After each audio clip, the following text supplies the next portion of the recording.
अफगाणिस्तान सबंध हिंसा सगळ्या आतंकवादाचं केंद्र आहे. अफगाणिस्तान ही तीच जागा आहे जिथे गांधार कला पल्लवित झाली होती, जिथे बुद्धाची शिक्षा सर्वाधिक प्रफुल्लित आणि प्रसारित झाली होती. सांगा ना, कुठे आहेत बुद्ध अफगाणिस्तानात आज? सांगा. सिंधू नदीच्या किनारी आपल्या वेदांची रचना झाली. तुमचे उपनिषद सिंधू नदीच्या तटावरून घाटांमधून निघाले आहेत. बामियान मध्ये बुद्धाच्या प्रतिमा होत्या आणि तालिबान्यांनी बुद्धाच्या प्रतिमांना बॉम्बने उडवलं.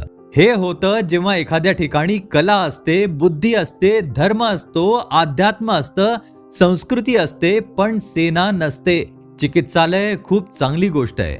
विश्वविद्यालय सुद्धा खूप उच्चतम बाब आहे. धर्म, कला, संस्कृती, विचारशक्तींची उत्तुंगता हे सगळं खूप चांगलं आहे. पण या सगळ्यांना सुरक्षा आणि संरक्षण हवं असतं. भारताजवळ यातलं सगळं होतं, पण एक गोष्ट नव्हती. कोणती? एक संयुक्त सेना. आणि या संयुक्त सेनेच्या कमतरतेमुळे भारताचं आतोनात नुकसान झालंय.